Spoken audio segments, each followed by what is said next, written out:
Senator Block at the President Pro Tem's desk. Senator Block, for what purpose do you rise? For purpose of introduction, Madam President. Please proceed. It's my honor now, members, to introduce members of the Southern California chapter of Hadassah. First, I'll tell you a little bit about the organization. It was founded in 1912 to help establish the Israeli medical care system. Today, Hadassah provides medical care to over 1 million patients a year, regardless of race, religion, or nationality. Hadassah builds bridges through peace, medicine, and treatment with a diverse staff and partnerships with medical institutions throughout the region, including Palestinians. As a result, they were nominated for the Nobel Peace Prize in 2005. They received grants from the American Schools and Hospitals Abroad program administered by USAID. Hadassah has 333,000 members, associations, and supporters throughout the United States. They support the empowerment of women through education, health programs, and advocacy. They advocate on a variety of issues important to women and the American Jewish community, translating Jewish values into social action and social justice for over 100 years. With us today are Stacy Dorenfeld, Stacy DeVries, Elise Feldscher, Gabrielle Clayman, and Adina Crane. Please welcome Hadassah Southern California chapter.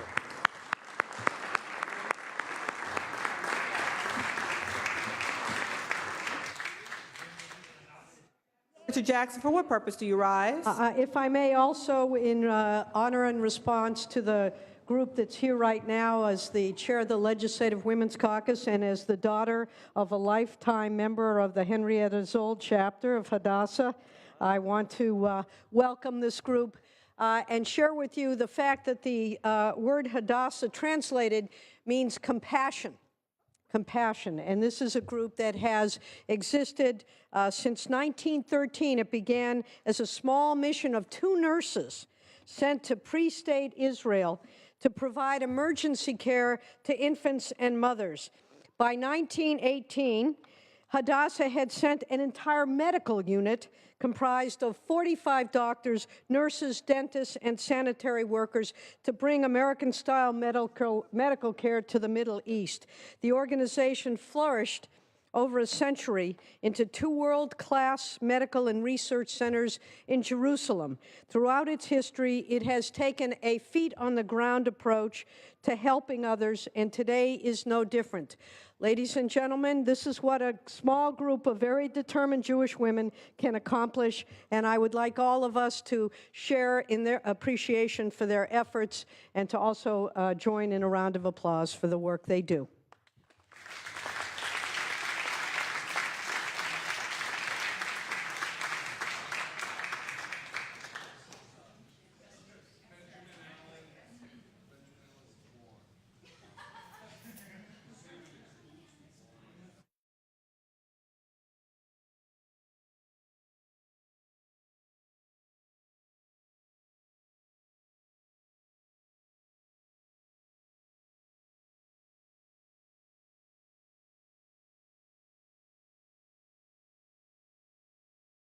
Thank you very much and welcome to the Senate floor. We appreciate you. Privileges of the floor.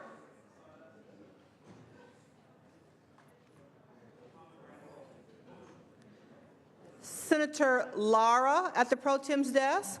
Senator Lara.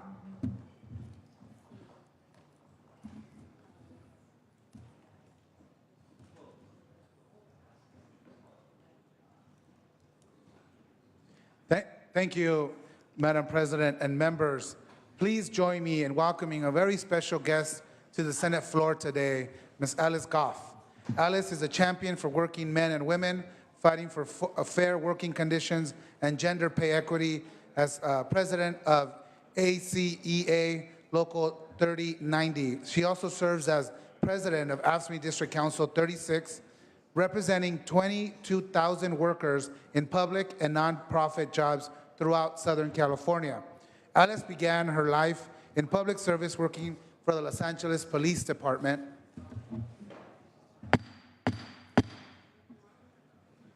Thank you, Madam President.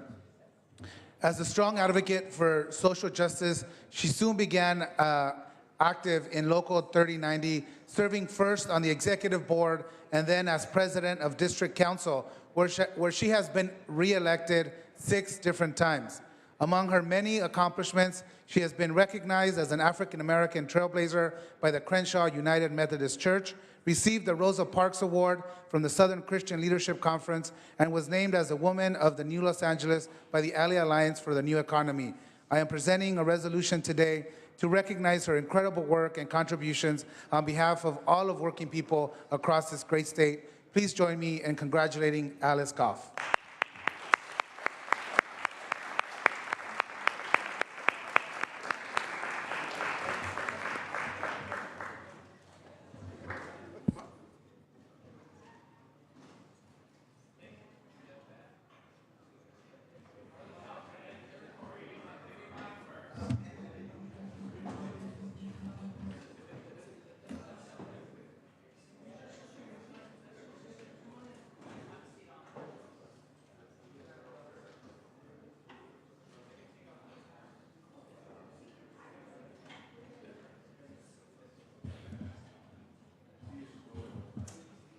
On behalf of the Senate, congratulations.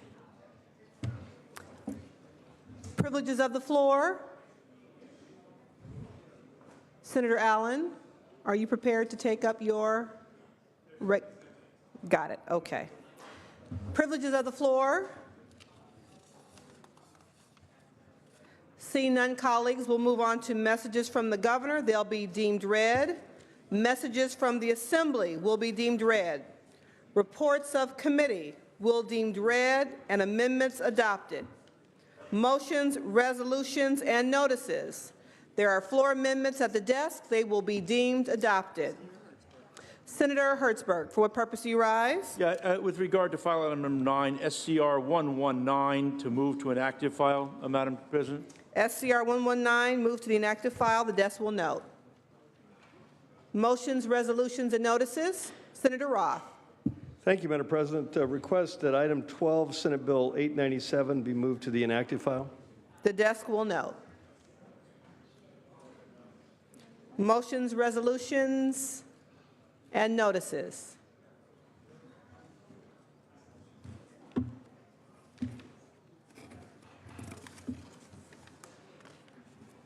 We'll move on to consideration of the daily file. Governor's appointments.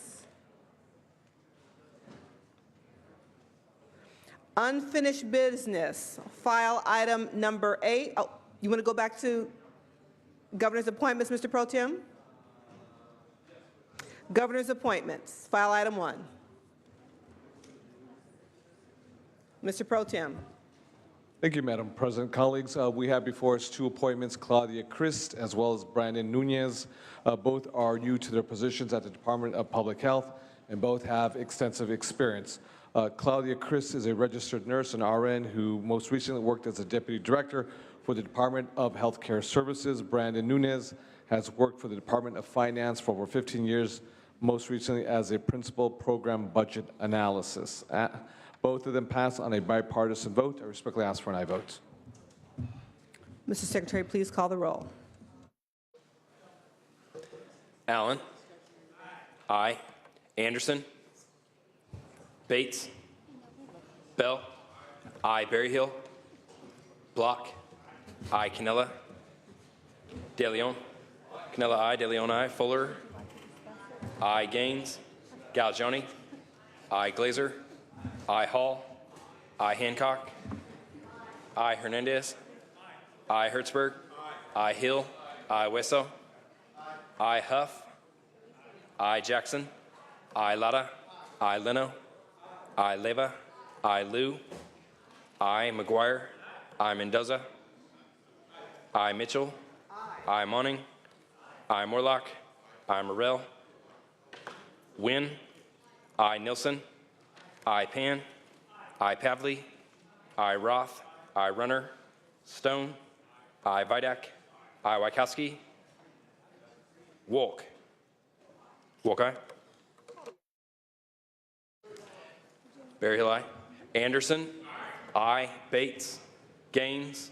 Morrell. Aye. Runner. Wachowski. Aye. Ayes 37, noes 0. The appointments are confirmed.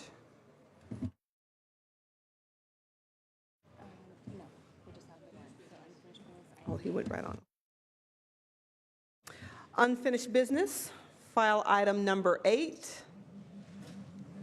Mr. Secretary, please read. Senate Concurrent Resolution 121 by Senator Wykowski relative to West Nile virus and mosquito and vector control awareness week. Senator Wykowski. Thank you, Madam President. Members, this matters back on concurrence. We've updated the number of incidences and the number of deaths that have occurred in California counties from the West Nile virus, and I urge and I vote.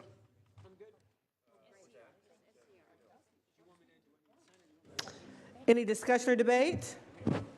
Any discussion or debate? Any objection to the use of a previous unanimous roll call? Seeing none, ayes 37, no 0. The Assembly amendments are concurred in. Moving on to Senate third reading. Colleagues will be going through file items 9 through 58. Item 10, Senator Mendoza, pass on file. File item 11, file item 12, Senator Roth. To the inactive file. That's right. File item 13, Senator Wolk.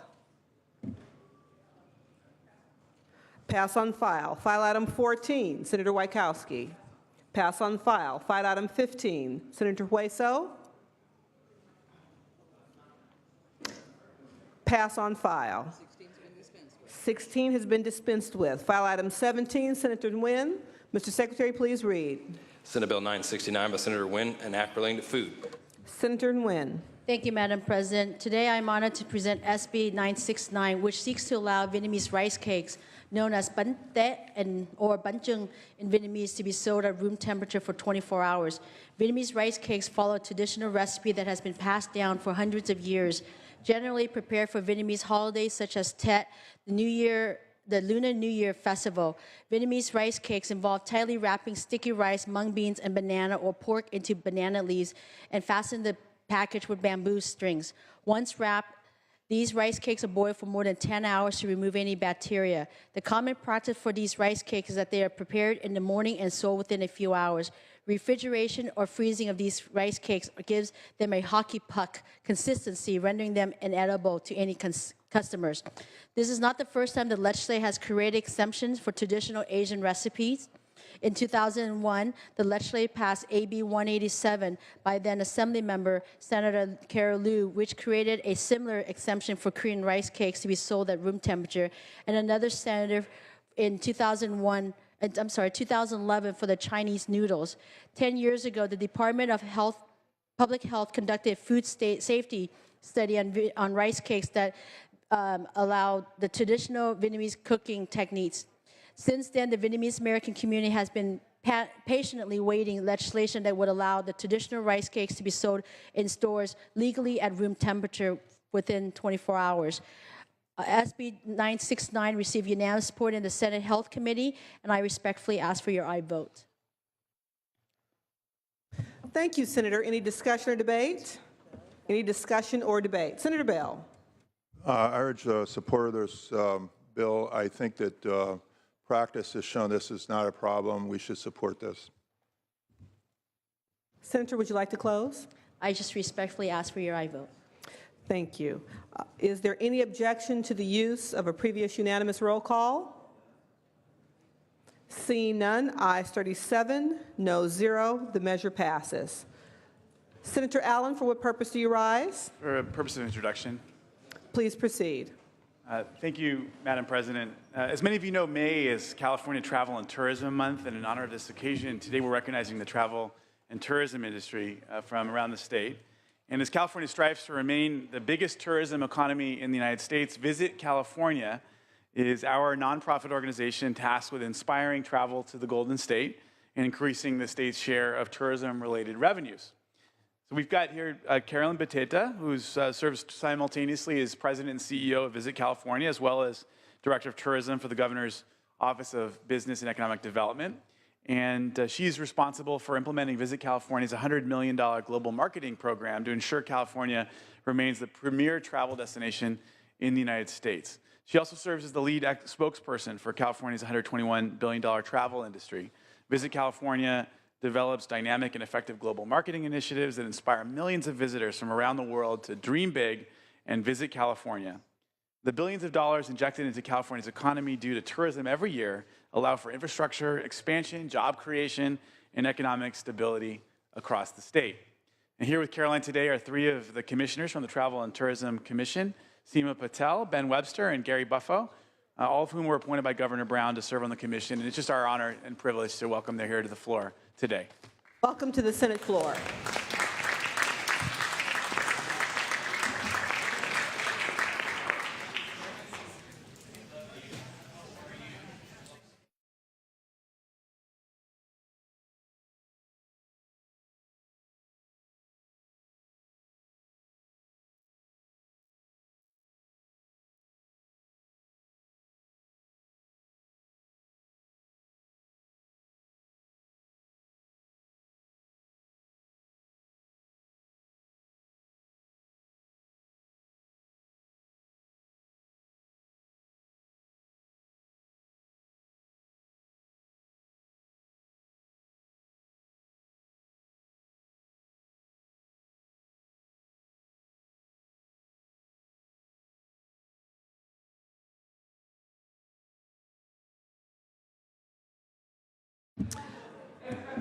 Thank you. Returning to Senate third reading.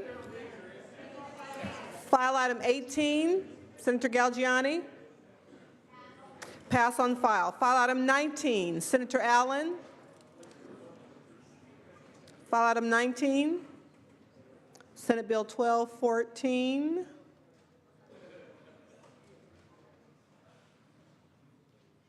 Mr. Secretary, please read. Senate Bill 1214 by Senator Allen, an act relating to public contracts. Senator Allen. Thank you, Madam President and members. Senate Bill 1214 removes the sunset on the University of California's Best Value Construction Pilot Program, which would otherwise expire on January 1st of 2017. And it expands the authority of the University of California to use best value contracting at all of its locations in addition to its campuses and medical centers. Since 2011, when the Best Value Pilot Program for all campuses began, UC was awarded 320 construction contracts totaling $4 billion. Of these, 40 contracts totaling $1.19 billion have been awarded under the Best Value Pilot, 13% of the overall projects, but 29% of the overall contract value. The Best Value contracts include classrooms, student housing, laboratories, and medical facilities. Evidence compiled in a report to the legislature by the UC suggests that Best Value is far more effective at selecting contractors who will provide the lowest finished cost as opposed to selecting contractors on the basis of the lowest first cost. The UC estimates that projects completed pursuant to the Best Value Pilot resulted in a net savings of approximately 3%. These projects came in on time, on budget, and met the university's high-quality requirements. With change orders that are constrained to owner requests to either scope or schedule, savings result from cost avoidance due to a lack of bid protests, claims litigation, or project delays. UC's Best Value Pilot Program fosters improved cooperative project administration, better quality work, better qualified contractors, more on-time completion, and on-budget performance. This measure received votes from both Democrats and Republicans through the committee process, and I respectfully ask for your aye vote on SB 1214. Thank you, sir. Any discussion or debate? Any discussion or debate? Seeing none, would you like to close? Respectfully ask for an aye. Mr. Secretary, please call the roll. Allen. Aye. Anderson. No. Bates. Bell. Aye. Berryhill. No. Block. Aye. Cannella. No. De Leon. Aye. Fuller. Gaines. Galgiani. Glazer. Aye. Hall. Aye. Hancock. Aye. Hernandez. Aye. Hertzberg. Aye. Hill. Aye. Wesso. Aye. Huff. Jackson. Aye. Lara. Aye. Leno. Aye. Leva. Aye. Liu. Aye. McGuire. Aye. Mendoza. Aye. Mitchell. Aye. Monning. I. Morlock. No. Morell. No. Wynn. No. Nielsen. No. Pan. I. Pavley. I. Roth. I. Runner. Stone. No. Vidak. I. Wykowski. I. Wolk. Wolk, aye. Bates. Fuller. No. Gaines. Galgiani. Aye. Huff. Runner. Ayes 27, noes 9. The measure passes. Senator Monning, for what purpose do you rise? Yes, Madam President, Democratic Caucus in the Maddie Lounge. Thank you very much. Democratic Caucus in the Maddie Lounge.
Senate third reading, file item number 20.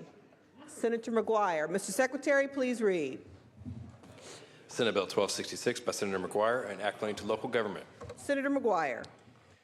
Well, good afternoon, Madam President. Hope you had a wonderful Mother's Day. We all know that transparency is vital to ensuring accountability at all levels of government and to guarantee that residents are informed about what is taking place in their communities. SB 1266 is the bill that enhances local transparency specifically for Joint Powers Authority. JPAs consist of 2 or more public agencies that either contract to jointly exercise shared powers or contract to form a separate legal entity to provide a particular service. Those services are wide-ranging throughout this state. These municipal service agencies are typically provided directly by cities, counties, and special districts. Despite JPA's role in growth and development throughout California, they often operate outside the public's attention and engagement. LAFCOs serve as the regional growth management arm for the state of California. They're responsible for overseeing the establishment, expansion, and organization of cities and special districts and their municipal services. Part of their mission also includes conducting independent studies on the adequacy and performance of local governmental agencies, along with services, with the emphasis on identifying and facilitating shared service opportunities. So here is what 1266 would do. It creates a formal communication process under state law between municipal servicing JPAs and LAFCOs by requiring the JPAs to provide copies of their establishment or amendments to the respective LAFCO, who oversees them, just as they currently do to the Secretary of State. It's important to note that the bill does not give LAFCO any additional authority. And Madam President, here's the great thing about this bill.